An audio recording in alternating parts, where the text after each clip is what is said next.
Topical Topics. Oh, I missed you guys so much. Formerly known as Wine Crush Wednesday. I love Wine Crush Wednesday. I really did. And you know what? If you guys really want it, let me know. I might bring it back. But in the meantime, in between time, we got Topical Topics. Drinks, though. We got drinks. We're going to talk about that. In the meantime, in between time, we got Topical Topics. And this is the show where we discuss the latest and trending topics between celebrity gossip, relationship advice, anything that's on your minds, that's what we want to talk about. The goal is to stimulate the minds of the masses through communication. All day. 100. I mean, you know me. I'm all about the positive love. Facts. And energy. Let me see if I love my sound machine. Here she go, y'all. That's such a, you go. like that sound? I like that. Can you hear it? Here she go, y'all. All right. Now, so, of course, let me introduce my very beautiful, wonderful, intelligent co-host. You didn't push me out the front. Okay, all right, you know. The co-host, Phif. What's up, y'all? Yes. The man is intelligent. I have to bring him back. People, who don't love Phif, right? I wasn't gonna do it, but it was a lot of people that was like, Phif. That first show, like, hip hop. Y'all two together, like, y'all need to do it. Y'all gonna get to know us. So we got a crazy connection. it's See, like, I don't have a sound for that. It's like that sometimes. All right. So, there's always gonna be drinks. I know you guys love Wine Crush Wednesday. Sometimes we're gonna have wine, sometimes we'll have mixed drinks. In case you guys didn't know, Phif is a mixologist. True. So, They know. Some of y'all know. So, with that said, what you drinking, Phif? This is something simple. You know, this is just some tequila, 100% agave, the only type of tequila you should ever drink. 100% agave. No matter what brand, make sure it's 100%. And it's just got a little peach lemonade and some peach Moscato. That sounds good. That sounds? Yeah, I don't drink sweet How drinks. did I end up with more than you? I think I just drank more What are than you trying to do to me, yo? You know. What you trying to do to me? My drink, the one that's low. Okay. It is good though, for real. I like it. I like it a lot. Ladies, this your kind of drink. What you trying to say? I'll tell you what. I'll do. I will leave the instructions for making, what do you call it?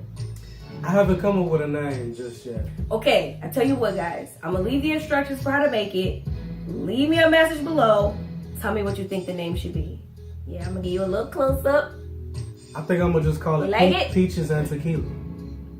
Peaches and Tequila? What do you think? You know, something simple. You know, this ain't no signature cocktail that I make. You know. Oh, it's really good, guys. Oh, it's really good.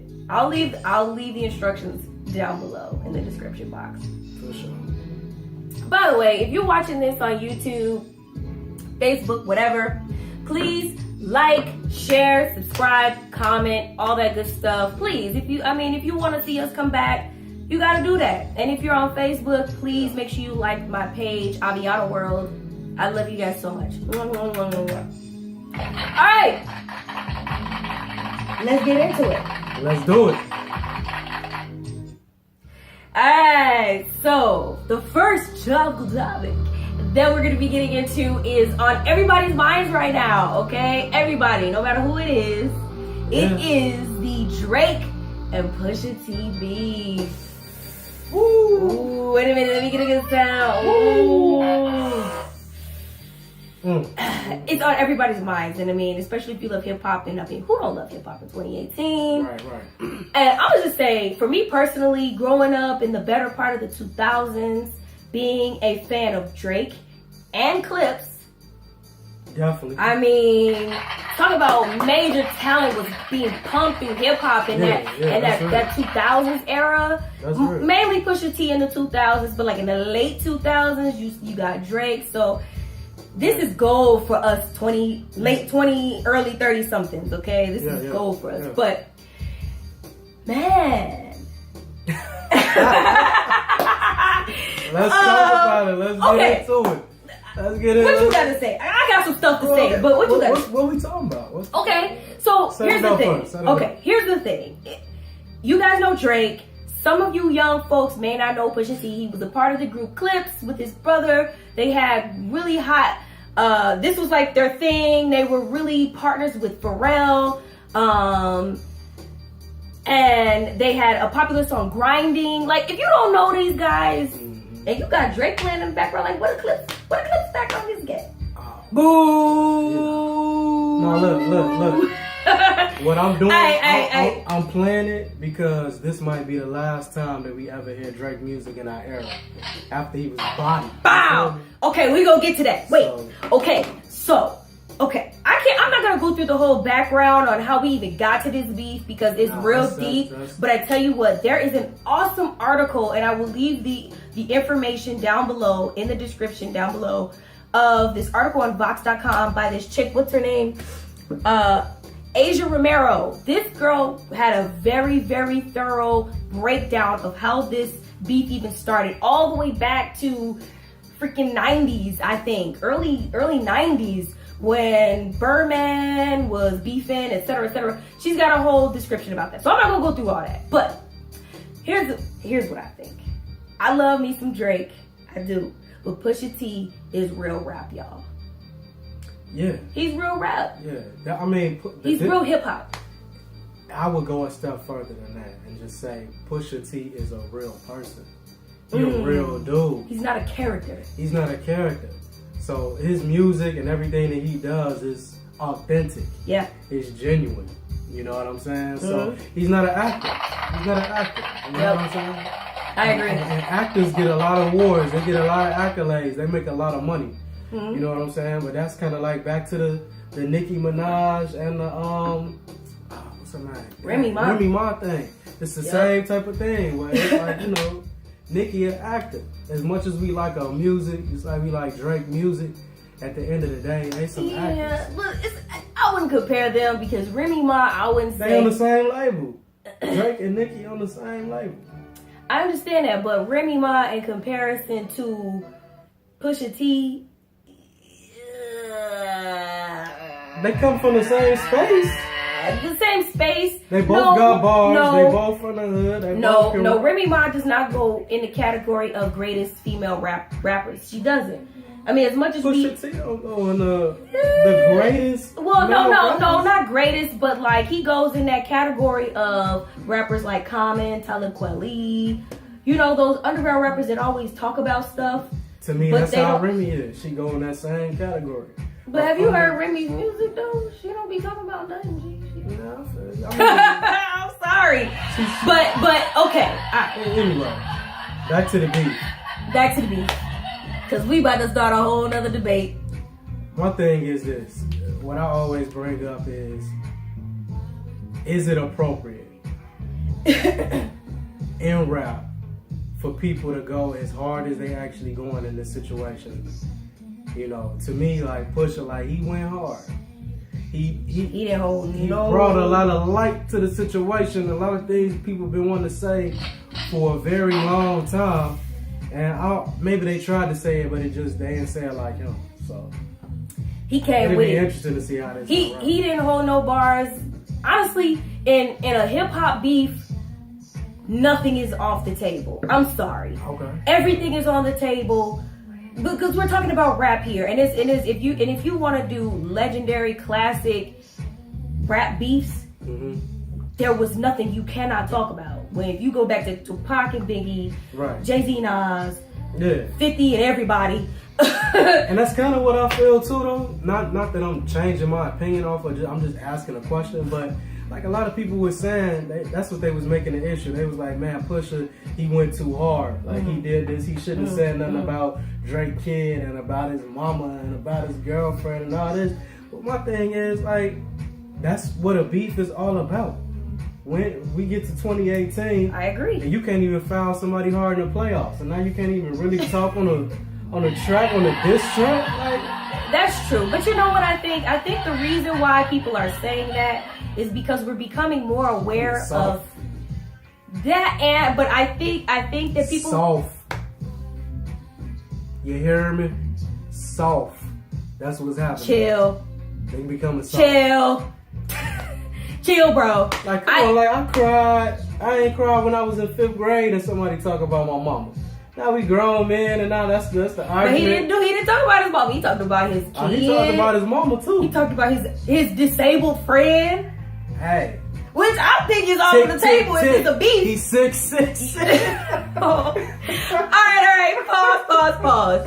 Here's the thing. This is what I think. I think the reason why people are saying that, which I think is just to say it, you know, just to bring to light certain things, because I think people are becoming more aware of how these artists affect the masses and the way they act in normal life. Like, this hip hop beef is just music. You know what I'm saying? It's art. It's art. It's art. Art has no boundaries. You know what I mean? Like, when you draw a picture, when you write a song or a symphony, you go outside of the lines. But when in your day-to-day life and the way you treat other people, you gotta have a little bit more finesse and you gotta be more sensitive, which brings me to my next topic: social persecution. You know, yeah, we've got this rap beef, but if you notice nowadays, the internet beef is real, you guys. Like, it is going from adults all the way to kids in elementary school of beating each other up on the internet. And forgive me, guys, I know I'm a little nasally, but I had to do this show. I love y'all. Get my back. Right? Yeah, these internet beefs are really affecting people's lives. Suicide is becoming more prevalent. And let's talk about a specific thing that most of you guys may not be thinking about. I'll give you an example. For instance, people are beating up people for making mistakes in the public. Now, don't get me wrong, I know that racism is a real thing. It is a real thing. But are we justified in attacking and persecuting people for mistakes that they make? Are we just as bad as them? Barbecue Becky, which you probably don't know who that is. Barbecue Becky, or that New York lawyer, what's his name, Aaron Schlossberg, however you say his name. Okay, Barbecue Becky called the cops on 2 black guys for barbecuing in the park, and it was racist fuel, you know. But in turn, she has been abused on the internet, like, constantly, nonstop. And think about how this could potentially be affecting this woman's life. Yeah. You know what I mean? The same thing with Aaron. Like, the dude was being harassed everywhere he went. Like, I personally, I don't think that that's right. I think that as human beings, we forget that the way that we treat other people is also affecting us. And you guys know how I am. You gotta put the positive, throw the negative away, and bring in positivity. And you can't do that if you are putting negative energy onto other people, no matter what they do. I'm with you to a certain extent. Okay. And the reason why I say that is because in the scenarios that you're talking about, a lot of those individuals did not deserve that type of heat, right? Like, you just like a normal, regular person on social media. You know what I mean? You made your opinion, you made your mistake, and people jump all on top of you like that. I don't think that's right. That is, sadly, the day and age that we live in, but people should have more restraint. Yes. But this is where I disagree with you. And again, that's important, because people do go off and do things to themselves. You don't leave people room to elevate or to grow as people. Right. And learn from their mistakes. Right. Because they're going to become extremely defensive because they have to protect themselves. And they're going to get beat down psychologically. That's exactly right. So that's like, if you're trying to help a person by talking to them, that's not the way to evoke change, by doing that. But just to take this back one step in the same direction. Okay. As far as what we talk about Pusha T and Drake. And I'll bring this up even when it comes to politicians. When you have that much clout to your name, when you can press a button or say a word and change the opinions of millions of people and make people live or think a certain way. That's true. you have to fight fire with fire. And what I mean by that is, you don't maybe have to do a low blow, but if you don't come all the way correct with the force of individuals behind you to remove that negative entity, it's not going to stop. And the reason why I step back into the Drake situation is, as much as we like the man music, the man ain't been putting out nothing that's actually good for us. Who? For black folk. Who? Drake. Drake. Oh, okay. So when you see the man in blackface, when you see the man making only music about partying, getting drunk, doing all, I'm guilty. I like his music too, but I'm so you grown think and I'm that? mature, So you think that it's fair? You gotta dethrone him to let people stop following. But in that arena, Drake signed up to be a hip hop artist, right? And these people are just living their everyday life. They didn't sign up for the entire mass of the internet. But you do to attack them. But in all honesty, and this goes for anybody that's out there using social media. And not because I'm afraid of it, but because I don't have time to entertain it. That's why I'm not as engaged as other people. Because you do sign up for it. When you put yourself out there, you do sign up for it. I'm prepared for it. Y'all got something to say about me? Say something. Yeah, but you know that's what I mean though. Like, you gotta either be willing to stand by your opinions or get roasted and grilled and but say, what you know what I'm talking about is personal responsibility for your actions. I understand that people, when you say things, you have to realize that there are consequences to what you say and do. Yeah. But take personal responsibility for what you do next. That doesn't mean like, oh, now this is my opportunity to turn up on the internet and call these person names, wish death upon these people. Which, by the way, if you guys watch Dark Matter on Netflix, there's an episode that is exactly about this. I'll leave the description in the box down below. Check it out. It's directly what I'm talking about. But this brings me to the word of the day. Oh, we there already? Yes. Okay. The word of the day is ego.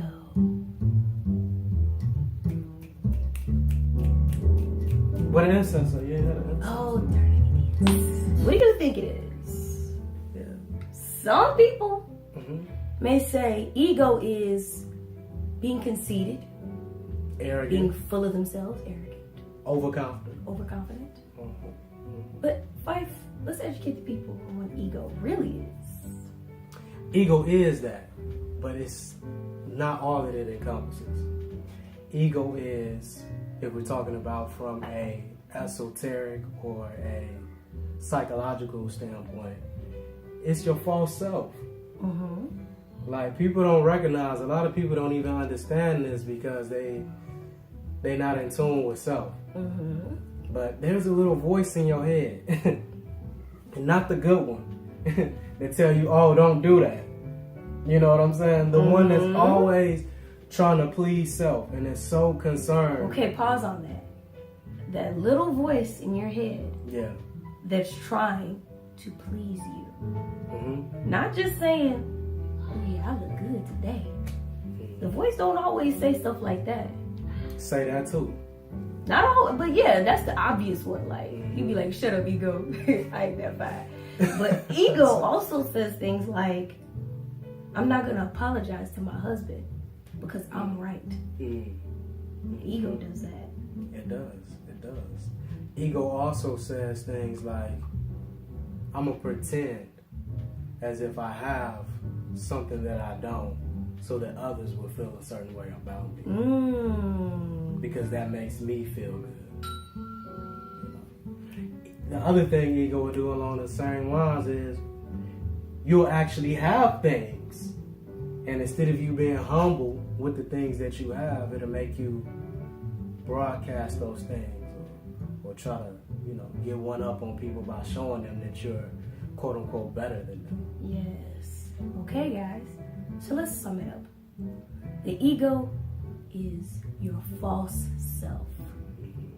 For some of y'all, it's y'all real self. Uh-oh. Y'all need to stop it. All right. See, that was ego. You see what ego just made me do? Ego just made him do that. So we're going to end That was the word of the week. Thank you. Hey, he gonna just took hold of my soul real quick. Let's all endeavor. Took hold of me.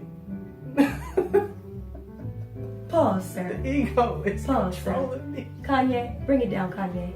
Matter of fact, let's all. That was a Kanye moment right there.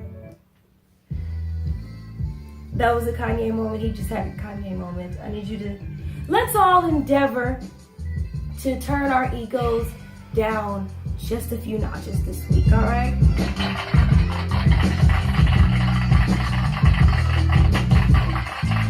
All right, we're gonna take a moment and bring Kanye back to earth, all right?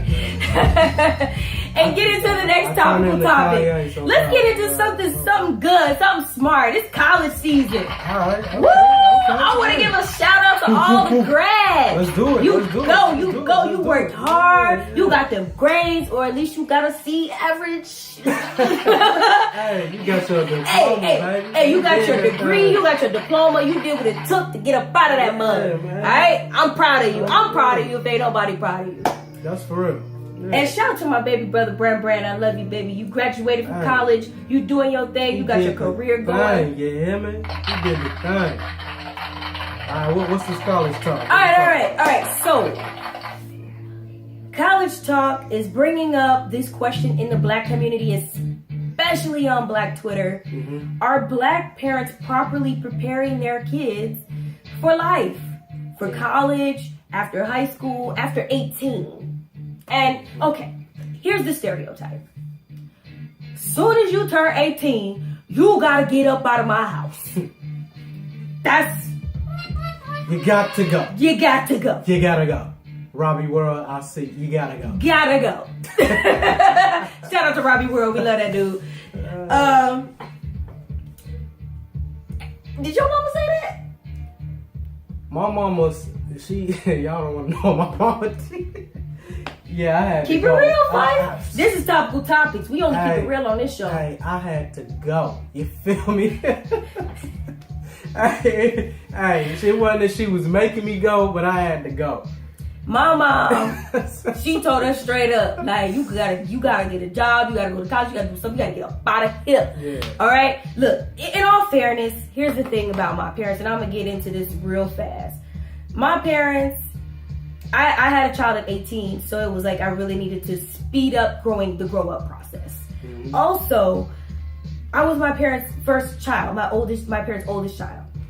So it was like, with that first kid, it's like trial and error, you know what I'm saying? You just experiment kid, you know what I'm saying? I get it. Hope my oldest ain't listening right now. Yeah. But I don't blame my parents, but here's the thing that's going on in the black community. It is, I will say, I do think that to some degree, a lot of black parents push their children out and don't prepare them for how to handle their finances. My daughter has friends right now at 13, 14, 15 that don't know how to wash their own clothes, don't know how to wash dishes, that don't know how to do basic life things, let alone balance a checkbook, apply for a credit card, and manage the credit properly. Yeah. And here's the biggest thing that a lot of people say that our Caucasian counterparts do. They allow their kids to make mistakes without saying, you gotta go. You gotta go. Whether it be getting bad grades or trying to figure out their career, their talent. That's a big one. A lot of black purpose. Their purpose. Yes. What do you think about this? Yeah, no, I mean, again, I'm so encompassing of everything. So I don't think it's necessarily a race issue as much as it is just a poverty thing. It's like people that live below that belt of poverty, sometimes they so caught up in trying to make a way for themselves that they forget to teach their children the little things that they did know. Or perhaps they don't know. Yeah.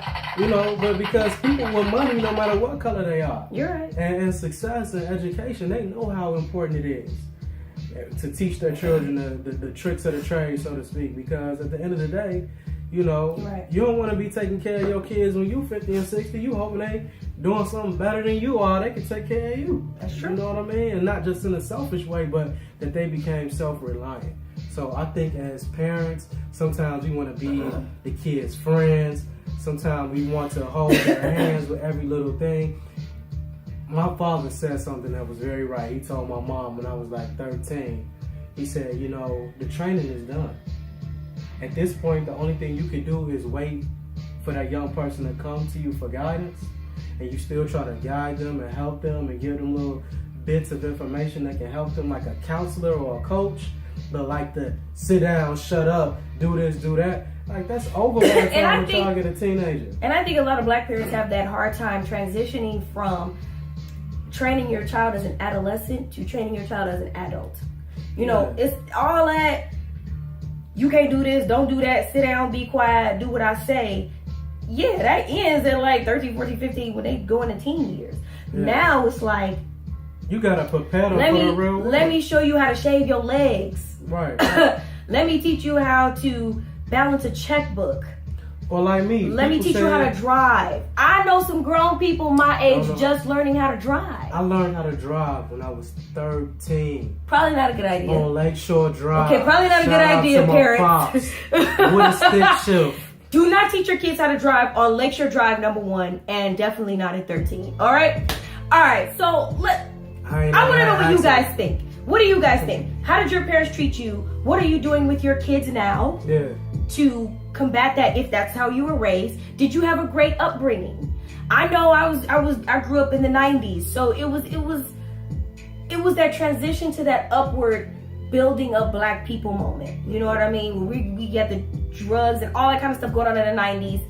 And so, you know, a lot of black communities were on the bottom. Mm-hmm. But my parents did a great job. I think they did the best that they could with what they had. Definitely. We started from nothing. Definitely. Came up. Yeah. But let us know what y'all think. Let us know what you think. All right, so it's time to end the show. Oh yeah? With Phif's philosophies. What? Phif's philosophies.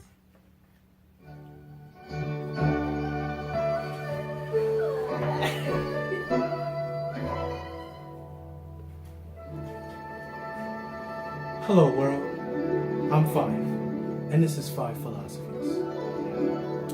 The topic of today's discussion is reality.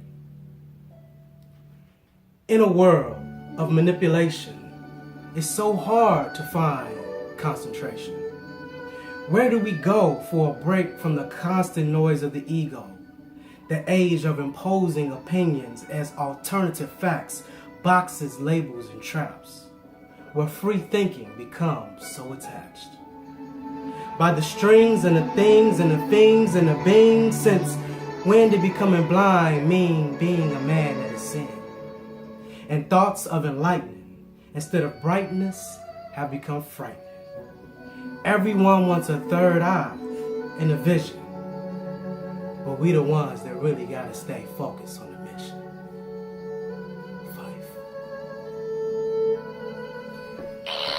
All right.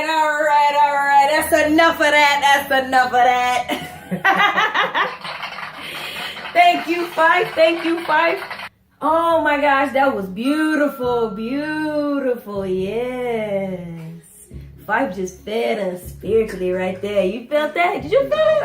Pause. It wasn't like that, but whoever felt it, y'all felt it. You know what? You actually were talking about some deep stuff, but you know what? We're running out of time in the show for tonight. Y'all inbox me. Y'all want to know more. But you know, put it in the comments. But you know what he talked about in that piece? What's that? Free thinking is becoming attached. Let's pause on that till next week. I love you guys. By the way, who you got? Warriors or the Cavs? Who you got? You already know. All right. I love you guys so much. I will see you next week. Hopefully the Warriors will be sweeping. I ain't gonna say the N-word. Sweeping moms. Peace out. Oh, hey, listen, you know what? Topical Topics is all about love and all about digging deeper get past the surface issues. Yeah. You know what I mean? Everything that glitters ain't gold. Always bring in positive energy and get rid of that negative energy. Get rid of the negative, in with the positive. 'Cause everything that glitters ain't gold. Roses are beautiful, but they smell like boo. You know. Peace.